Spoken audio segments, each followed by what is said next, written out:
May buntag sa tanan, so nanapunta sa itong sharing time, January 17, 2026, number 1. So ang atong storyahan karon kinibang master the art of detachment. No? Kay what stays, stays. What goes, goes. Not everything or anything or everyone is meant to stay forever. No? And that is okay. No? Trust the natural flow of life so you can find your peace and freedom. So, kanang naay mga bagay-bagay sa atong kinabuhi nga atong ma-meet, ma-achieve, or usahay kana bang naata, no? Nga atong nadawat.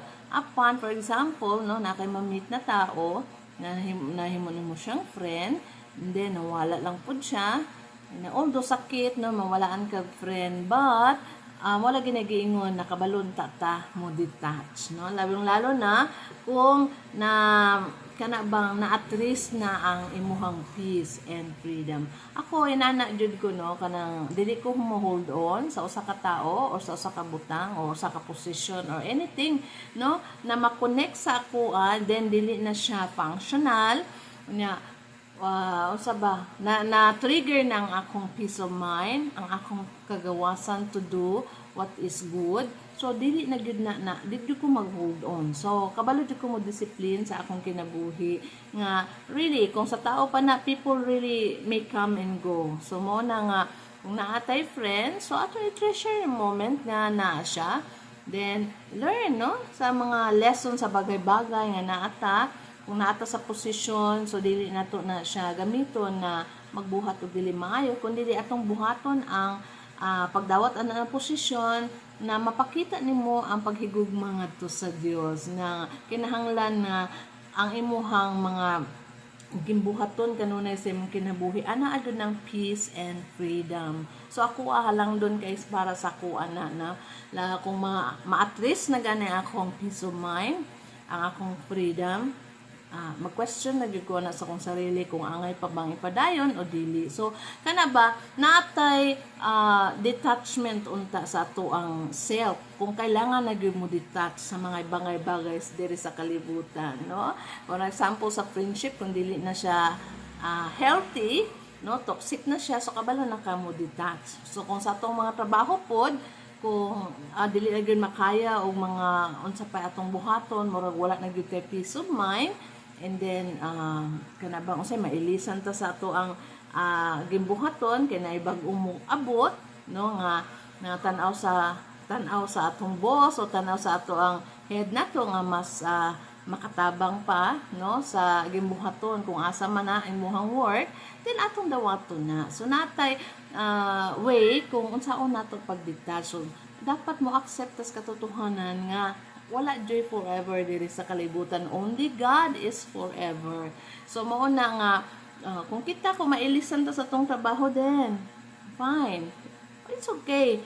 No, kay ang Ginoo mo tan-aw man gyud na siya na sa tanan kung asa ka pwede ibutang, kung asa ka mas functional, kung asa ka meaningful, magiging meaningful pag imong life, so dito kay ibutang. So ako bitaw wala ko hold on kaayo nga makaingon ka nga daghan ko madungog, no, nga kana siya daghan na human, no, nakagraduate sa ani pero ngano man nga nagkatikista ra man na siya nga wala man na siya kwarta. So deep inside sa kuha gibaliwala lang nako na because I love God. So more ang ako ang pagigugma ngadto sa Dios. So kini ako mga gimbuhaton, kini akong pamaagi nga diin ako maka-show pa o act pa sa ako ang mga paghigugma ngadto sa Dios. So nakoy detachment na naman di ay ko na ako daghan na human. So kailangan bagyuday na ako na ipanglanrakas din nga na inana. So no, kana siya katong akong mga nahuman, kung unsa man na akong mga nahuman na degree din kana siya aid na nako, no, nakatabang nako sa ako ang gimbuhaton sa pagkakaroon, no, kung unsa man ang ako ang mga responsibility sa pagkakaroon nga na ako'y confidence, no, nga to do the will of God. So gitan-aw nako na positively. So wala ko nag-hold on sa akong mga degree, ano man din ako mga degree, no, sa mata sa Dios sa titang tanan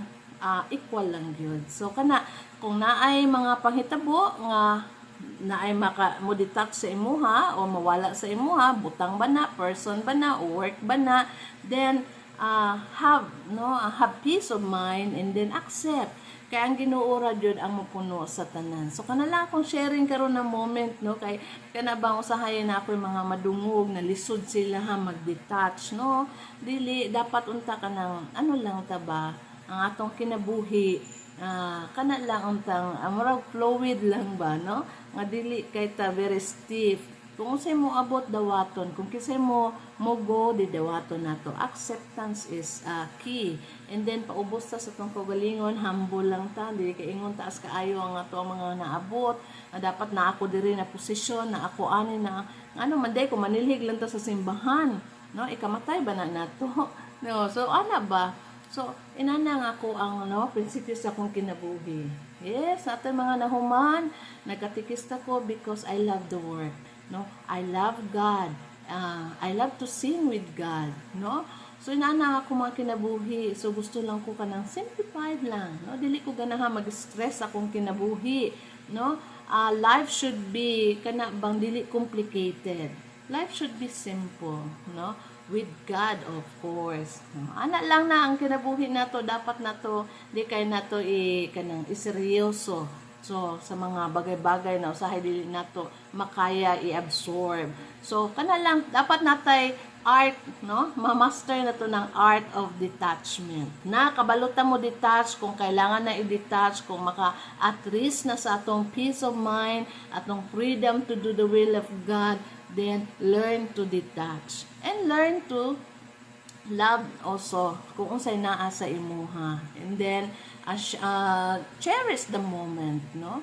Cherish mga lessons na na-learn nimo. Ako daghan ko mga tao nga na kauban before, no? Akong gi-learn ang ilahang mga ways, no? Labi na sa mga kanang pagtulunan sa Dios, na gina-absorb na ko na siya. Kaya di man ko forever na magkuyog-kuyog ko atong mga tao sa una, kaya naaman dito sila po yung mga kuan sa ilang kagalingan. So, ikaw karon nga na-learn ka, kan ikaw na pod ang mo exert og effort na mo hatag na pod og learnings ngadto sa uban. So ana lang na ako welcoming kaayo ko na klase na tao lalong-lalo na pag ako maka-learn. So dili ko mag-stop to learn. Okay? Everything can be learned. And the unlearning po dili lang na jud siya mag-stop nga ikaw nag-graduate ka. Continuous ang learning, no? So inana ka open mind ang ako ang mind ug ako inana ko na akong personality kung kailangan mo detach kay na at least nang akong peace of mind then detach, no? And then learn the lesson. So kana lang, God bless everyone. Kay taas na ako ang video. Hopefully na naamoy na learn, no? Bisag gamay sa ako ang mga gistorya dinhi. So God bless. God bless your day. Have a nice day. Keep smiling and be happy. Bye-bye.